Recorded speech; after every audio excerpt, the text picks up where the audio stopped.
Hi guys, I'm Jiaoying Summers. Welcome back to Tiger Milk Podcast. I'm so happy to be here. Love your beautiful home. Thank you. We have a lot of beautiful art. Yeah. So you love to collect arts. I collect art and then I also make a mess. So it's also like all of my art things, like collect art and then I make art and then all my dumb stuff is all over the place.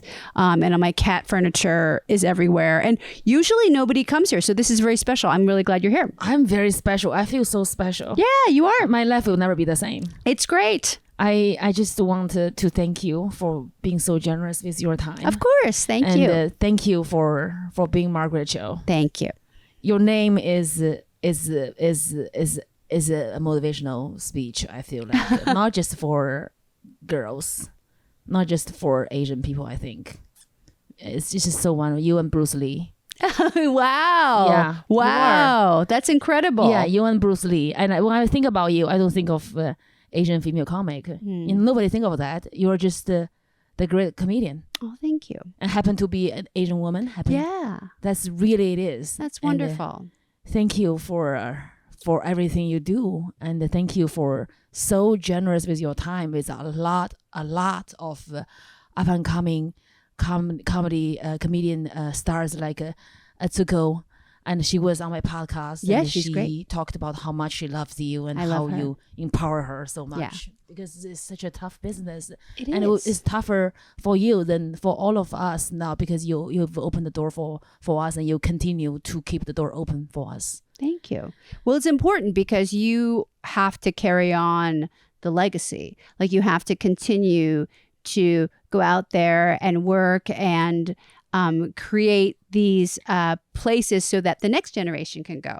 You know, we have so much to do because we're really generating the entire landscape of Asian American comedy. So it's really important. Yes, and I know we know how hard comedy is for people to have it as a career. Would you, if you have a young Asian comic come to you, ask advice, and the parents ask you, would you encourage them to chase or be like be a doctor? Just don't have your heart broke, or you're like It's harder to be a doctor, I think. I would say it is way harder because, well, comedian, you don't necessarily have to go to school. You just have to go and do sets, which is a little different. I mean, I think also you just have to want to do it as well. I mean, if somebody wants to do it, if like there's like a young Asian comedian and they want to do it, that's like mostly half of like the battle is the desire to do it, because most people are very scared to do comedy. Yes, it's very, very scary. Didn't you always want to do it? Did you always sort of think, oh, this is what I want to be?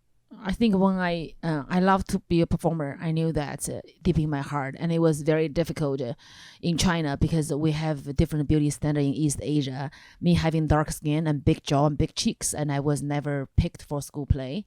I wasn't encouraged to be a performer because I wasn't beautiful in the traditional sense. They wanted girls with pale skin. They wanted skinny girls, and I wasn't looking like that. But I just refused to believe that I cannot do it. I want to feel like maybe there's something wrong. It's temporary, that I'm not good looking enough.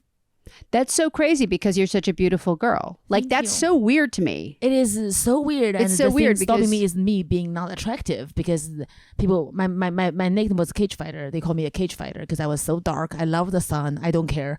But they don't want little girls to get tanned in Asia, East Asia. I don't even perceive you as dark. I don't even know what that means. Like, what is like? I think if you look like you are not a zombie, you are too dark in East Asia. Yeah. Because I look like people think I'm Filipina or like from Thailand because they got the sun.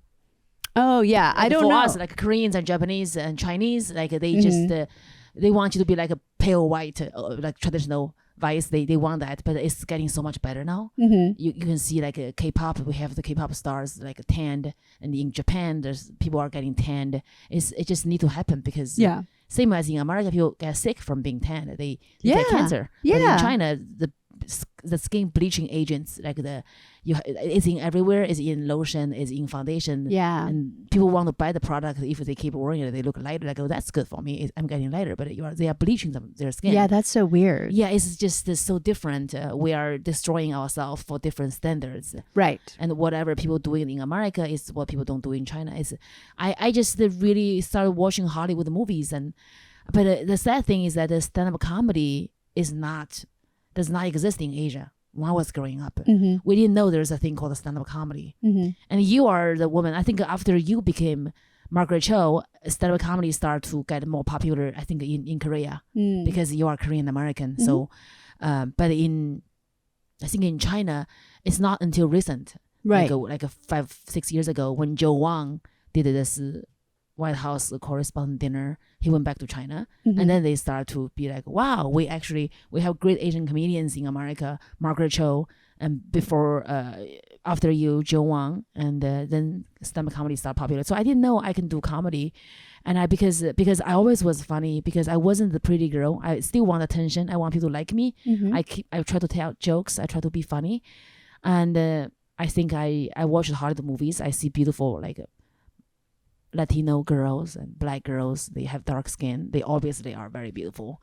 So I think there's something wrong with the beauty standard. I just kept this dream in my heart. I want to go to America to become a performer. So I came here when I was 18 for college. I knew I want to go to college, and then I want to come to Hollywood and start to become an actor. Yeah. That's good. That's good. And then when did you start doing comedy here? I think I have this problem with auditioning is that my accent is not good. I have an accent, and I don't have a musical ear, so I was trying to lose my accent. But I started learning English when I was 18 years old. It was a little late for me to not have an accent, and that became the problem. The acting, I got a call back, and then eventually they evaluated. They just really prefer to have a girl with no accent. Also, if the character has an accent, they want this girl have an American accent and put on a fake Asian accent. They don't want a real Asian accent. So it's a lot of rejection. And this one day, I auditioned for this TV show called Rebel, John Singleton's TV show. Rebel is about black girl. She's a cop. She had Asian sidekick. Her right hand is an Asian girl from Oakland that I auditioned for. And I remember John Singleton asked me to do some improv, and I started improvising, and he started laughing so hard. Oh, good. Laughing. And then he walked to me, and he put out his phone, and he's like, do you know what is stand-up comedy? I said, no. He said, this is Ali Wong's Baby Cobra. Do you know who's Margaret Cho? I said, yeah. He's like, you should try stand-up comedy. Oh, that's great. I know who you are. I watched you on TV shows, and I know you are a stand-up comedian. I didn't know I can do what you do, because if I cannot even audition with things written for me to memorize, how can I do what you do? Because you write everything. You are your own director, writer. Right. And that's just something. With all the rejection in auditioning, I knew there's no way in how I could even consider to do stand-up. He told me, if you do stand-up, you work very hard, you find your voice, you can do acting. Yeah, totally. Because you claimed that you have an accent, and that's who you are. Yeah. He followed up, and we became friends. And eventually, I went back to China. I hosted Shanghai Film Festival. I got married to a Shanghainese man because I just still didn't think I can do it.